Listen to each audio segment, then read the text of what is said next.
पिछली वीडियो में 1.3 एक्सरसाइज जो थी वो हाफ सॉल्व करी थी। फोर क्वेश्चन उसके कर लिए थे। आज हम लोग 5 क्वेश्चन करेंगे। उसका क्वेश्चन है कि for the matrices A B C, उन्होंने हमें 3 मैट्रिक्स दिए हुए हैं। तो वो कह रहे वेरीफाई द फॉलोइंग रूल्स।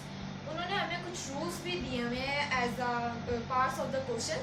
उन्होंने हमें रूल्स दिए हैं। उन्होंने कहा कि वेरीफाई करें कि ये ट्रू है या नहीं है। तो पहला हमारे पास उन्होंने रूल दिया हुआ है a plus c equal to c plus a, यानी कि अगर हम इस मैट्रिक्स को इस मैट्रिक्स में प्लस करें और फिर इस मैट्रिक्स को इस मैट्रिक्स में प्लस करें तो क्या हमारे पास सेम प्रोडक्ट आते हैं। वही बात हो गई कि इसको इसमें ऐड करो या इसको इसमें ऐड करो, प्रोडक्ट हमारे पास एक ही आना है ए और सी की। इसकी हम लोग वैल्यूज डाल के तो इसको सॉल्व कर लेते हैं। पहले हमारे पास है a प्लस सी, पहले इनको सॉल्व कर लेते हैं। फिर इसके बाद हम करेंगे c प्लस ए, फिर उसको सॉल्व करके इसका आंसर हम लोग लिख लेंगे। यहाँ पे a प्लस सी कर लेते हैं। पहले a की वैल्यू हमारे पास उन्होंने दी हुई है। अब मैं आपको एक और बात बता दूं कि जब आप लोगों ने इनको वैल्यूज लिखनी है इनकी प्लस करने के लिए या माइनस करने के लिए, वो जो कह रहे हैं जब इनकी वैल्यूज लिखनी है आपने, तो ये खास तौर पे ख्याल रखना है कि जो उन्होंने वैल्यूज दी हैं, अगर यहाँ पे -1 है तो उसको आपने गलती से +1 भी लिख दिया तो जो आप वैल्यू निकालेंगे ना लास्ट में, वो आपकी गलत आ सकती है। आपने साइंस का और वैल्यूज का खास ख्याल रखना है। ए मैट्रिक्स की जगह कहीं आप बी मैट्रिक्स ना लिखते, तो इस वजह से आप लोगों को इन चीज़ों का खास ख्याल रखना है कि उनकी वैल्यूज और जो उनके साथ साइंस है वो आप बिल्कुल एग्जैक्ट लिखें। पेपर्स में भी आपने यही खास ख्याल रखना है कि इनके साइंस जो है वो चेंज ना हो। तो हम इसको प्लस कर लेते हैं। इनको जब हम ऐड करेंगे तो इसमें सबसे इम्पोर्टेंट बात यह है कि उनका ऑर्डर सेम होना चाहिए। इसका भी ऑर्डर 3/3 है और इसका भी ऑर्डर 3/3 है, यानी कि ये आपस में ऐड हो सकते हैं। हम इनको ऐड कर लेते हैं। अब इसको जब हम इसमें ऐड करेंगे तो मैंने आपको बताया था कि जोन सी वैल्यू, ये देखिए अब दोनों एक ही सेम प्लेस पे है, क्योंकि ये फर्स्ट कॉलम में फर्स्ट प्लेस पे है, ये भी फर्स्ट कॉलम में फर्स्ट प्लेस पे। तो जो सी एग्जैक्ट प्लेस हो उनकी, वहीं पे उनको प्लस करके तो वहीं पे आपने उनको लिख देना नेक्स्ट मैट्रिक्स में। अब 1 -1 है, ये माइनस जो है ये इसके साथ कैंसिल हो जाएगा और ये आ जाएगा -1 -1, ये प्लस माइनस माइनस हो जाएगा और 1 -1 आ जाएगा। उसके बाद है 2 और 0, इनको प्लस कर लेते हैं, 2 + 0। फिर है 3 और 0, इनको भी प्लस कर लेते हैं, ऐड कर लेते हैं। 2 और 0, ये भी 3 और -2। अब ये माइनस और प्लस, ये हो जाएगा प्लस माइनस माइनस हो जाएगा और 3 -2 आ जाएगा। ये नहीं करना कि अगर यहाँ पे प्लस है तो यहाँ पे माइनस है तो माइनस को हटा के प्लस लगा दें। माइनस को आपने इसके साथ मल्टीप्लाई कर देना, ठीक है। 1 को ऐड कर लेंगे 3 में, 1 + 3 आ जाएगा। 1 को 1 में ऐड कर देंगे और -1 और 1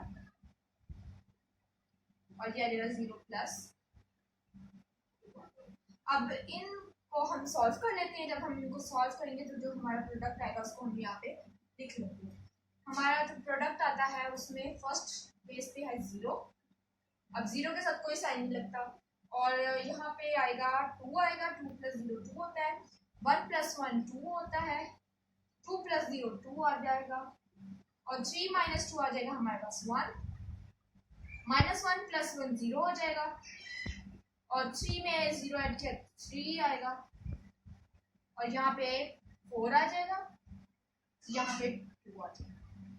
ये हमारा प्रोडक्ट आ गया, यानी कि ए में सी ऐड किया तो ये हमारे पास इसका प्रोडक्ट आ गया। अब हम एक और मेथड ट्राई कर लेते हैं जिसमें हम इसको आप नोट कर लें वीडियो पॉज करके।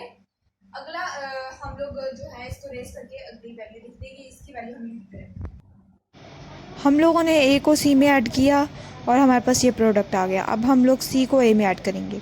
ये हमारे पास सी मैट्रिक्स है और ये ए। अब हम इन दोनों को प्लस कर लेंगे। हम लोग पहले -1 को +1 में ऐड करेंगे, फिर 0 को 2 में ऐड करेंगे, 0 + 2 आ जाएगा। फिर 0 को 3 में ऐड करेंगे, 0 + 3। अब हम लोग ये जो 0 है इसको 2 में ऐड करेंगे, 0 + 2 आ जाएगा और -2 को +3 में ऐड करेंगे, -2 + 3 आ जाएगा। फिर 3 को 1 में ऐड करेंगे, 3 + 1, फिर 1 को 1 में ऐड किया, 1 प्लस 1, फिर अगेन 1 को प्लस माइनस 1 हो गया और यहाँ पे आ गया -1, फिर 2 को प्लस 0 कर देंगे। अभी हम लोगों ने इनको ऐड करके यहाँ पे लिख लिया है। अब हम इसको सॉल्व करके देखते हैं कि ये इसके इक्वल है या नहीं। -1 + 1 0 आ जाएगा, 0 + 2 2 हो जाएगा, 0 में 3 ऐड किया तो 3 आ गया, 2 में 0 ऐड किया तो 2 आ गया, -2 + 3, अगर यहाँ पे प्लस है बड़ी वैल्यू के साथ तो प्रोडक्ट में भी हमारे पास प्लस आएगा। -2 + 3 1 आ गया, +1, और 3 में 1 ऐड किया 4 आ गया, 1 में 1 ऐड किया 2 आ गया, और 1 में से 1 माइनस किया तो 0 बच गया हमारे पास, 2 में 0 ऐड किया तो 2 आ गया। ये हमारे पास अब इसका प्रोडक्ट आया था A + C का। ये हम लोगों ने अभी फाइंड किया तो ये भी बिल्कुल इसके इक्वल आया है। अब हम यहाँ पे लिख लेते हैं कि हमारे पास C को A में, अच्छा, तो ये हम लोगों ने इसमें ऐड कर रहे हैं, यानी कि ये हमारे पास जो थी इसको ऐड किया तो ये आ गई थी। अब हम लोग ने जो एक को सी में ऐड किया था वो उसका आंसर जो आया था वो यहाँ पे लिख रहे हैं 2 0, और ये जो था आंसर ये इसका था। ए को जब सी में ऐड किया तो वो ये आंसर आया था, और ये जो आंसर है ये हम लोगों ने जब सी को ए में ऐड किया तो ये हमारे पास ये आंसर है। अब ये और ये दोनों वैल्यूज भी इक्वल है, साइन भी इनके इक्वल है, और इनका ऑर्डर भी इक्वल है, यानी कि ये दोनों इक्वल है। इसका मतलब हुआ कि अगर हम ए को सी में ऐड करें या सी को ए में ऐड करें, दोनों का जो प्रोडक्ट आएगा वो इक्वल होगा। ये हम लिख लेते हैं कि A + C = C + A, ये हमारा आंसर ट्रू है। अगला पार्ट हम लोग सॉल्व कर लेते हैं। हम लोगों ने क्वेश्चन नंबर 5 का ए पार्ट कर लिया। अब हम लोग इसका लास्ट जो पार्ट है वो कर लेते हैं। इसमें है 2A + 2B, और दूसरा उन्होंने कहा हुआ है 2 × A + B। अब उन्होंने कहा है कि ये आप लोग प्रूफ करो कि ये दोनों इक्वल है। अब हम लोग पहले इस पार्ट को सॉल्व करेंगे, फिर हम इस पार्ट को सॉल्व करेंगे, फिर देखेंगे कि इनका जो प्रोडक्ट्स आए हैं वो इक्वल है या नहीं। पहले हम लोग ले लेते हैं 2A और 2B, यानी कि 2 को मल्टीप्लाई करेंगे A मैट्रिक्स के साथ, और इसको थोड़ा बड़ा कर लेते हैं, और जो 2 है ये वाला 2, इसको हम लोग मल्टीप्लाई करेंगे B मैट्रिक्स के। फिर हम 2 को जब इस मैट्रिक्स के साथ और 2 को B मैट्रिक्स के साथ मल्टीप्लाई करेंगे तो जो दोनों के जो आंसर आएंगे उनको हम लोगों ने अब 2 को A मैट्रिक्स के साथ मल्टीप्लाई करेंगे तो A की वैल्यू लिख लेते हैं। उसकी वैल्यू है 1 2 1 2 3 -1 और 3 1 और 0 है इसके साथ। और B मैट्रिक्स की जो वैल्यू है वो है 1 2 3 -1 -2 और 1, और लास्ट जो है वो है 1 2 और 3। अब इनको हम 2 के साथ मल्टीप्लाई कर लेते हैं, फिर हम इनको ऐड कर लेते हैं। इसको जब हम 2 के साथ मल्टीप्लाई करेंगे तो हमारे पास आएगा 2 1 ज़ा 2 2 2 ज़ा 4 2 3 ज़ा 6, ये आ गया। फिर 2 2 ज़ा 4 2 3 ज़ा 6 और 2 1 ज़ा 2। फिर 2 को 1 के साथ मल्टीप्लाई किया 2 आया, ये आ जाएगा 2 -1 -2 आ जाएगा, 2 0 ज़ा 0 आ जाएगा। अब हम लोग 2 को B मैट्रिक्स के साथ मल्टीप्लाई कर लेते हैं। जब हम B मैट्रिक्स के साथ मल्टीप्लाई करेंगे तो आएगा 2 1 ज़ा 2, 2 को -1 से मल्टीप्लाई किया तो -2 आ गया, 2 को 1 से किया तो 2 आ गया, और 2 को 2 से किया तो 4 आ गया। 2 को जब हम -2 के साथ मल्टीप्लाई करेंगे तो -4 आएगा, और फिर 2 2 ज़ा 4 आ जाएगा। फिर हम 2 3 ज़ा 6 लिख लेते हैं यहाँ पे, फिर 2 1 ज़ा 2 आ गया, और 2 3 ज़ा फिर 6 आ गया। अब हम इन दोनों मैट्रिक्स को आपस में ऐड कर लेते हैं। जब हम इनको ऐड करेंगे तो आएगा 2 को जब हम इस 2 में ऐड करेंगे तो आएगा हमारे पास 4। इस 4 को जब हम -2 में ऐड करेंगे तो 4 -2 4 माइनस 2 आ जाएगा 12। फिर 6 प्लस 2 8 आ जाएगा, ब्रैकेट बंद कर देते हैं। और 4 प्लस 4 8 आ जाएगा। 6 में माइनस 4 किया तो हमारे पास क्या आया 2 आ गया। साइंस का अपने खास तौर पे ध्यान रखना है कि अगर हमारे पास -6 और +4 होता तो हमारे पास आना था -2। तो आप लोगों ने ये नहीं कर देना कि इसको बस माइनस प्लस किया है और साइन जो है वो ये साइन को अपने इसका साइन का खास तौर पे ध्यान रखना है। ये नहीं करना कि ये इसको प्लस माइनस किया और बस खत्म। आपने ये भी देखना है कि बड़ी वैल्यू के साथ जो साइन है वो जरूर आपने लगाना है। अगर प्लस है तो प्लस लगाएं, अगर माइनस है तो माइनस लगा दें। ठीक है, अब हम लोग अगला सॉल्व कर लेते हैं। वो है 6 माइनस 4, अभी अभी हमने सॉल्व किया 2 आ गया। 2 में 4 ऐड किया 6 आ गया। 2 में 6 ऐड किया 8 आ गया। और फिर 2 में से -2 किया तो हमारे पास आ गया 0। और 0 में 6 ऐड किया तो हमारे पास जाहिर बात है 6 ही आएगा। ये हमारे पास आ गया 2a + 2b, ये उसका आंसर आ गया। अब हम इसको ऐसे ही रहने देंगे। अब हम सॉल्व करेंगे 2 × a + b।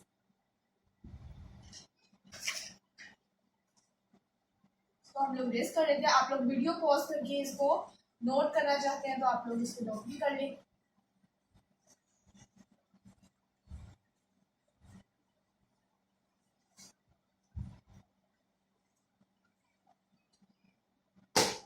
ये हमारे पास आ गया इसका आंसर। अब हम लिख लेते हैं 2 को मल्टीप्लाई करें a + b के साथ, यानी कि पहले हम लोगों को बॉडमेस रूल के मुताबिक हम लोगों को ब्रैकेट जो है उसके अंदर जो भी वैल्यू है पहले हम उसको सॉल्व कर लेते हैं, फिर उसको मल्टीप्लाई कर देते हैं। तो बॉडमेस रूल के मुताबिक हम लोग उसको पहले a को b में प्लस करते हैं।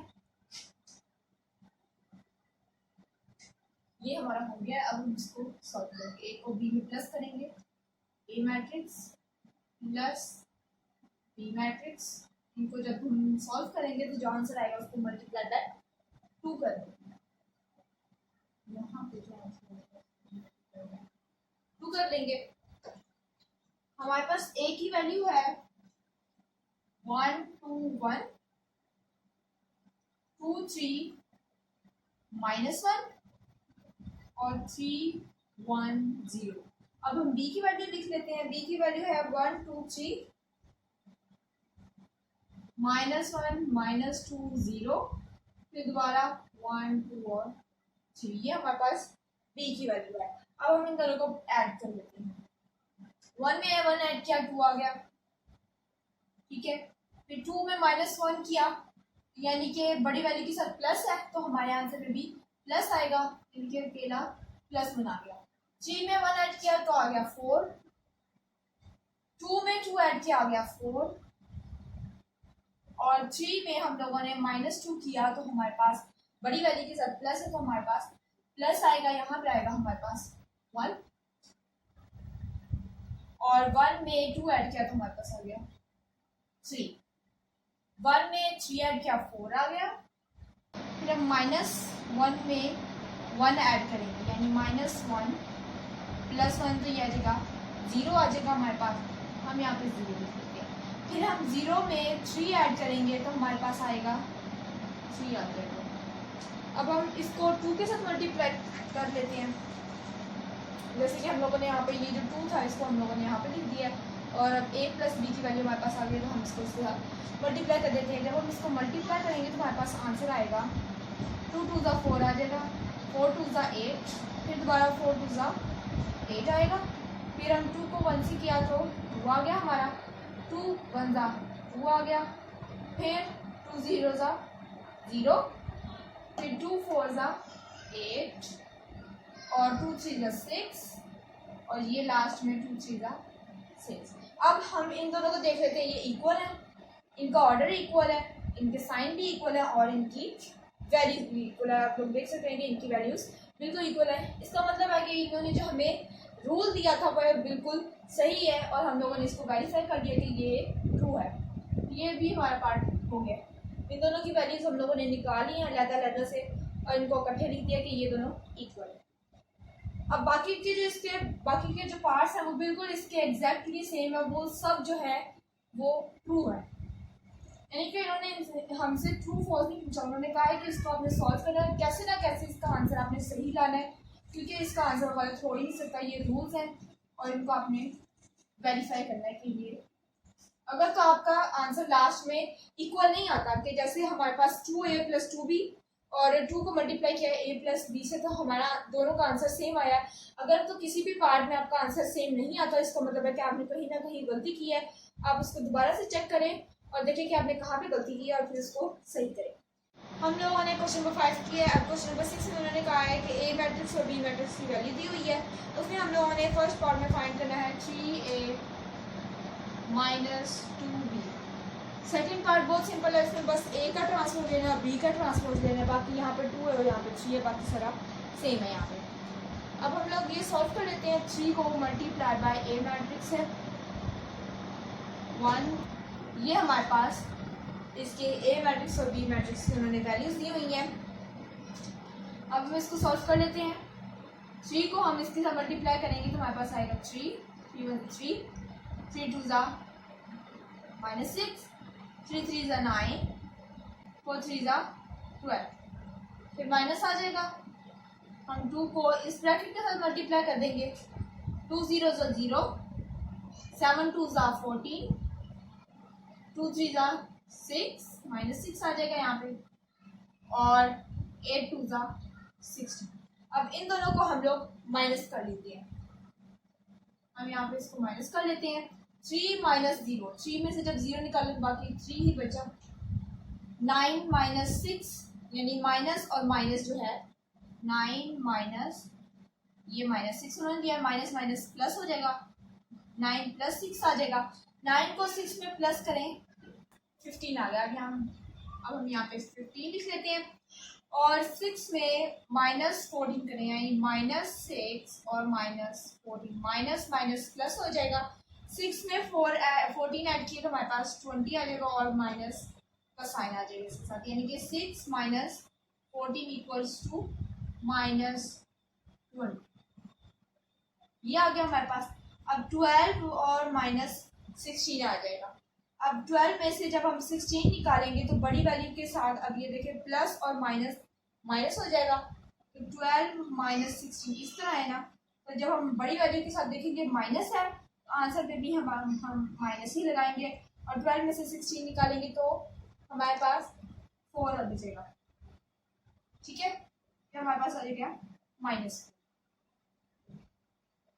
ये हमारा इसका आंसर आ गया है। अगला क्वेश्चन है हमारे पास 7 क्वेश्चन है।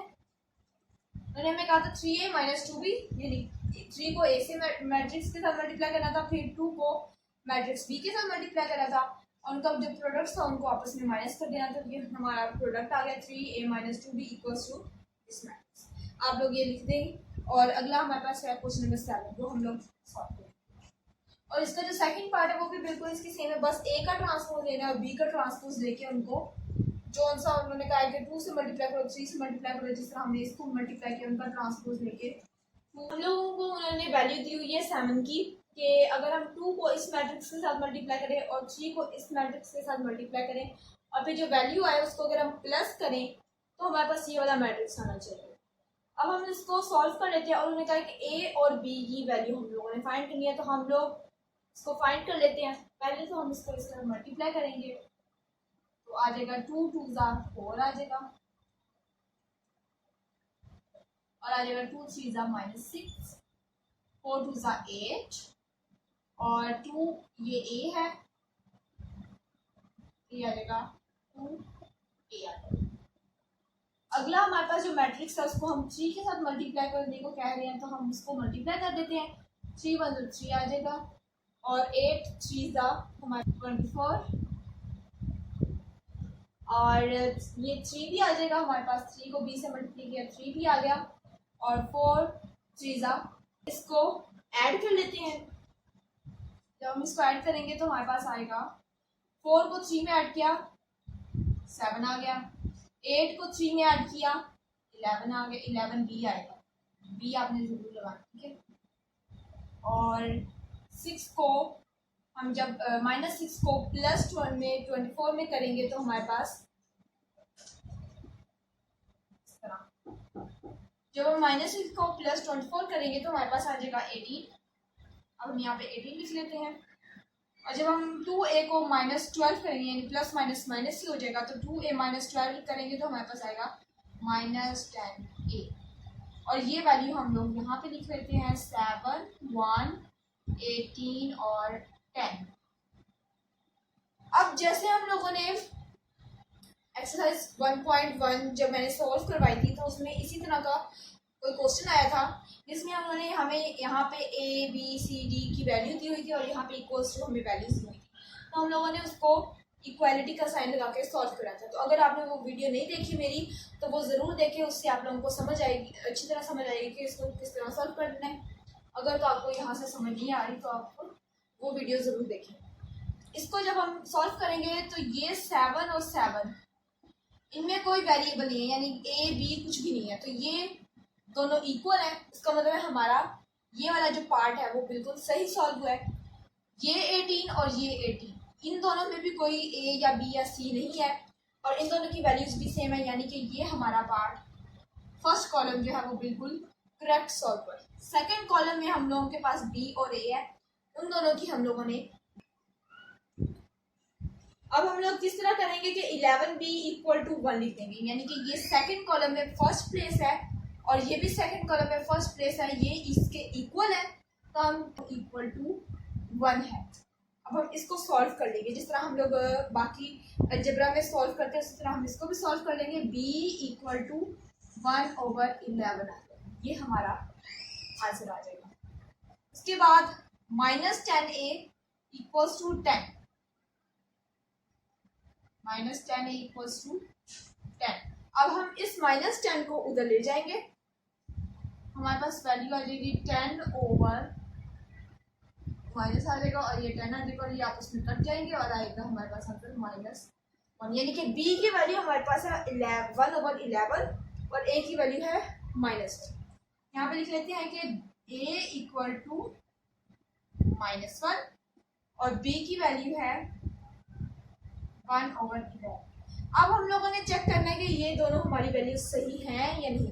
अगर तो आप चेक करना चाहते हैं तो चेक किस तरह करना है कि ये जो वैल्यू है 11 के साथ जो b है, अगर हम b की जगह इस b की वैल्यू पुट करें तो क्या हमारे पास 1 आता है।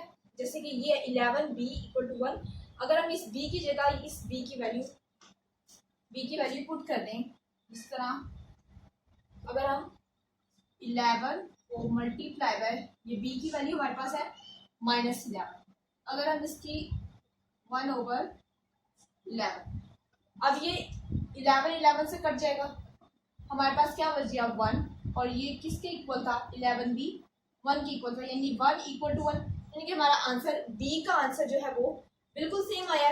इसी तरह हम a भी चेक कर लेते हैं।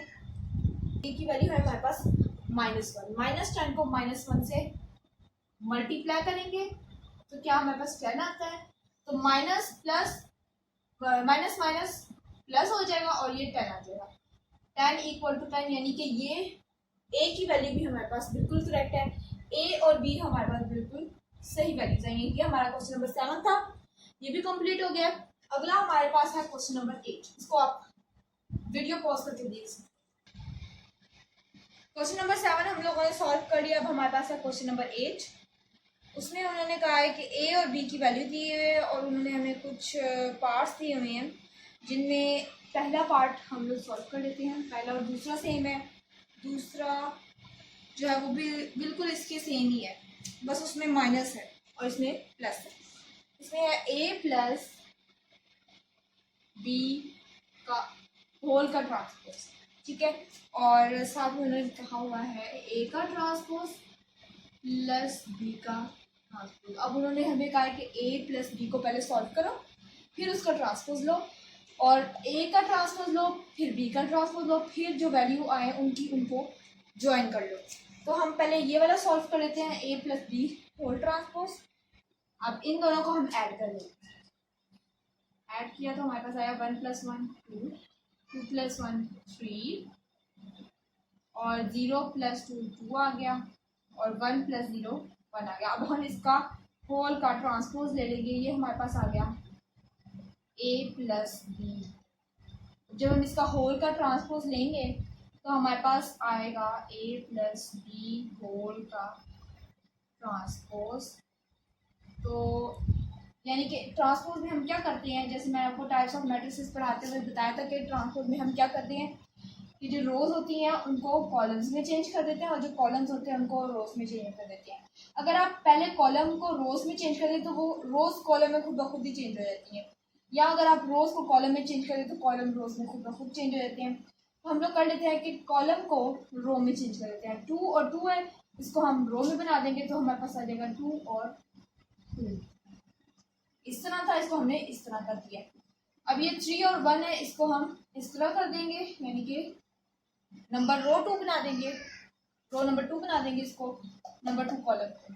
ठीक है, ये हमारे पास आ गया 2 2 3 1, ए प्लस बी का होल ट्रांसपोज आ गया। इसको अब हम यहाँ साइड पे लिख लेते हैं कि यहाँ पे।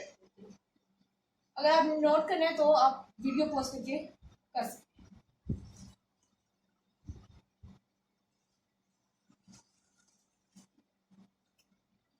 इसकी वैल्यू हमारे पास आ गई। अब हम A transpose plus B transpose कर लेते हैं। ए का ट्रांसपोज लेंगे तो हमारे पास ए की वैल्यू थी 1021 और जो बी की वैल्यू थी वो थी 12 और बी का जब हम ट्रांसपोज देंगे, ए का ट्रांसपोज लिया हमारे पास वैल्यू आई, इसको कॉलम को रो में चेंज कर देंगे 10 आ गया, इस कॉलम को रो में चेंज कर देंगे 21 आ गया। ठीक है, ये मैंने आपको ब्रीफली एक्सप्लेन किया हुआ है टाइप्स ऑफ मैट्रिसेस में। अगर किसी ने वो वीडियो नहीं देखी मेरी तो वो ज़रूर वो देखे ताकि उसको ये समझ आ जाए। और बी का जब हम ट्रांसपोज लेंगे तो वो आएगा, ये कॉलम है इसको रो में चेंज कर देंगे 1 2 आ गया, और ये जो कॉलम है इसको इस रो में चेंज कर देंगे तो ये आ जाएगा 1 और 0। अब इन दोनों को हम ऐड कर लेंगे। ठीक है, इसको रेस कर लेते हैं क्योंकि अब हमें इसकी ज़रूरत नहीं है, हम लोगों ने इसका ट्रांसपोज ले लिया है। जब हम इसको ऐड करेंगे तो आएगा 1 0 2 1। ठीक, इसको ऐड करेंगे हम 1 1 2 0 और इसको भी रेस कर देते हैं। जब हम इनको ऐड करेंगे तो हमारा फाइनल आंसर जो होगा A transpose plus B transpose आएगा हमारे पास 1 + 1 2 2 + 1 3 0 + 2 2 और 1 + 0 1 आ गया। ये हमारा आंसर इसके बिल्कुल इक्वल है। इक्वालिटी की 3 कंडीशन होती हैं, मैं आपको पहले भी बता चुकी हूँ उसकी इंट्रोडक्शन ऑफ मैट्रिसेस वाली वीडियो में। इक्वालिटी की 3 कंडीशन होती है, उनके साइन, उनके वैल्यू और जो उनका ऑर्डर है वो सेम होना चाहिए। ये हमारे पास जो वैल्यू है वो है बी होल ट्रांसपोज। अब a transpose plus B transpose की वैल्यू ये है और ये जो वैल्यू है वो है a plus b whole transpose. दोनों वैल्यूज बिल्कुल सेम है, इनका ऑर्डर भी सेम है, इनकी जो वैल्यूज है वो भी सेम है और इनके साइंस भी सेम है। इसका मतलब है कि ये दोनों बिल्कुल इक्वल है। ये हमारा क्वेश्चन हो गया। और जो सेकंड पार्ट है इसका, उसमें इसमें माइनस है बस, उसमें इसमें प्लस है उसमें बस माइनस है, बस ये डिफरेंस है, बाकी सारा same as it is procedure है। माइनस करना भी मैंने आपको सिखाया है। ये हम लोग रेस कर लेते हैं। इसका जो थर्ड पार्ट है वो बिल्कुल ही डिफरेंट है, तो वो हम सॉल्व कर लेते हैं। A plus a transpose, a plus a transpose is symmetric.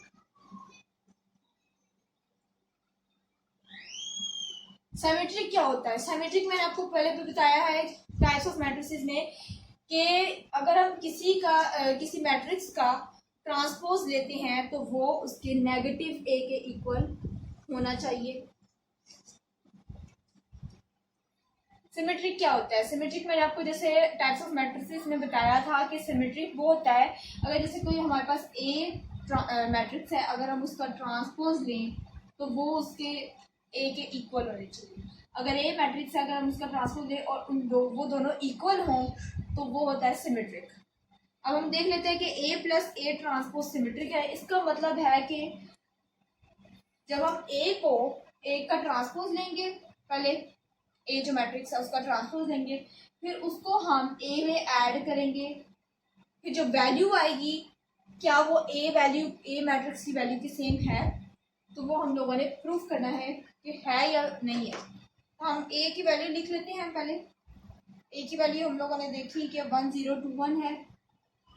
इसका जब हम लोग ट्रांसपोज लेंगे तो हमारे पास वैल्यू आएगी कि रो कॉलम को रो में चेंज कर देंगे 10 आ जाएगा और इस कॉलम को इस रो में चेंज कर देंगे तो 2 1। ये हमारे पास ए का ट्रांसपोज है। अगर हम इसको ए में ऐड करें यानी कि इन दोनों को हम आपस में ऐड कर दें, ए मैट्रिक्स को ए के ट्रांसपोज में ऐड कर दें तो हमारे पास वैल्यू आती है 1 में जब हम 1 ऐड करेंगे तो 2 आ जाएगा। 2 में 0 ऐड किए तो हमारे पास जाहिर बात है 2 ही आएगा, और जब 2 में 0 ऐड किए फिर 2 आ गया हमारे पास, और 1 + 1 आ गया 2 आ गया। ये हमारे पास ए प्लस ए ट्रांसपोज की वैल्यू आई थी। अब हम लोगों ने देखना है कि ये सिमेट्रिक है या नहीं है। तो हम लोग कैसे देखेंगे कि ये समझ लिए हमारे पास मैट्रिक्स है, ठीक है। इसका हम लोगों ने देखना है कि ये क्यू सिमेट्रिक है या नहीं। इसका जब हम लोग ट्रांसपोज लेंगे यानी कि हमारे पास क्यू सिमेट्रिक में क्या कहा था, ए = ए ट्रांसपोज। ये कोई भी मैट्रिक्स हो सकता है। इस मैट्रिक्स का हम लोगों ने पता करना है कि ये सिमेट्रिक है या नहीं। तो हम लोग इसका कैसे फाइंड करेंगे कि हम लोग इसका ट्रांसपोज लेंगे।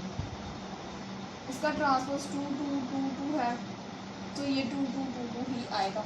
इसको 2 को इधर लिख देंगे और ये वगैरह, यानी कि सब वैल्यूज़ को अगर हम आगे पीछे भी करें तो ये सेम आता है, यानी कि ये स्क्यू सिमेट्रिक है। फिर मैं आपको एक बार बता देती हूँ, कन्फ्यूज़ नहीं होना। ये हमारे पास मैट्रिक्स है, इसका उन्होंने पूछा कि ये सिमेट्रिक है या नहीं। इसको जब हम लोग फाइंड करेंगे कि इसकी ये जो वैल्यू है ना, ये वाली वैल्यू, इसका जब हम लोग ट्रांसपोज लेंगे यानी कि ए प्लस ए ट्रांसपोज, ये हमारे पास एक मैट्रिक्स है। जब हम इसका ट्रांसपोज लें तो वो ए प्लस ए ट्रांसपोज के इक्वल होना चाहिए, ठीक है। तो वो हम लोगों ने प्रूव कर दिया कि हाँ भाई ये सिमेट्रिक है, या इट इज सिमेट्रिक, ठीक है। ये हम लोगों ने प्रूव कर दिया कि ये सिमेट्रिक है। अगला पार्ट वो बिल्कुल इसके सेम है, उसमें बस माइनस है। जो इसका बी पार्ट है यानी कि उसमें सिर्फ बी की वैल्यू डालनी, माइनस नहीं है उसमें, सिर्फ पार्ट। इस क्वेश्चन 8 का लास्ट पार्ट सॉल्व कर लेते हैं।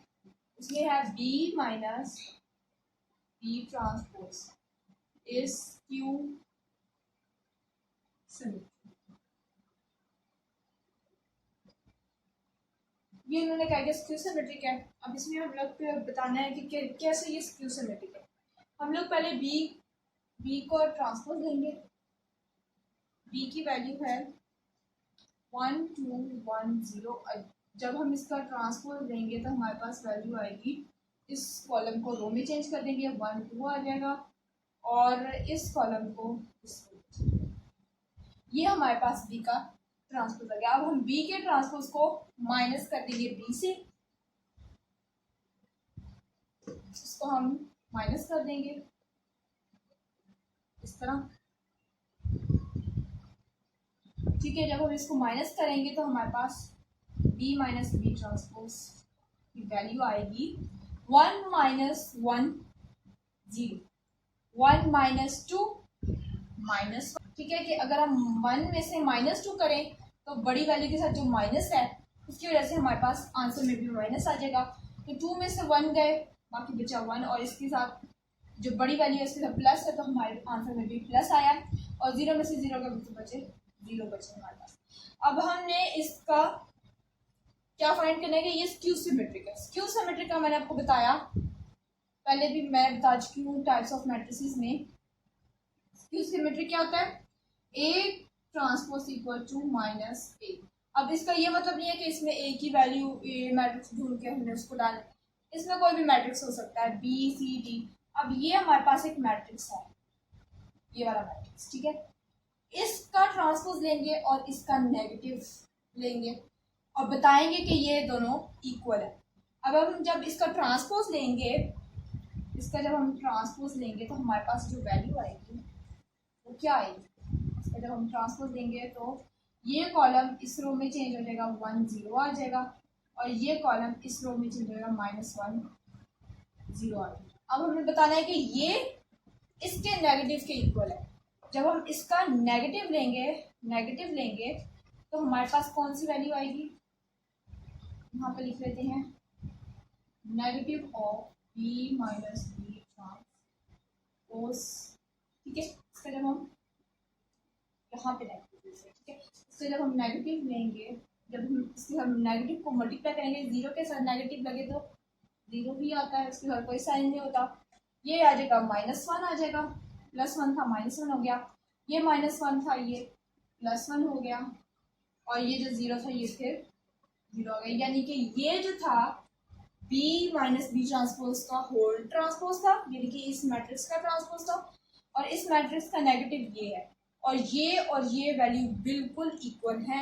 इसका मतलब है कि ये b minus B transpose skew symmetric है, ठीक है। हम लोगों ने इसमें यही प्रूफ करना था कि ये b minus B transpose skew symmetric है। इसमें आपने यस नो लिखना है तो लिख लें, लेकिन इन्होंने कहा हुआ कि ये स्क्यू सिमेट्रिक है तो ये स्क्यू सिमेट्रिक ही है। इसके अगर आपका आंसर गलत आ रहा है, जैसे कि हमने 4th पार्ट अगर आप सॉल्व करें, अगर उसका आपका आंसर गलत आ रहा है कि वो आपस में इक्वल नहीं है, यानी कि वो स्क्यू सिमेट्रिक नहीं है या सिमेट्रिक नहीं है, तो वो आपका आंसर गलत आ रहा है। आप उसको दोबारा रिव्यू करें और उसको सही से लिखिए। दो पार्ट्स हैं 1.3 के, वो मैंने अपलोड कर दिया, 1.3 की फर्स्ट पार्ट और 1.3 का ये सेकंड पार्ट मैंने आपको अब करवा दिया है। इंशाल्लाह नेक्स्ट वीडियो में मिलते हैं, तब तक के लिए अल्लाह हाफिज़।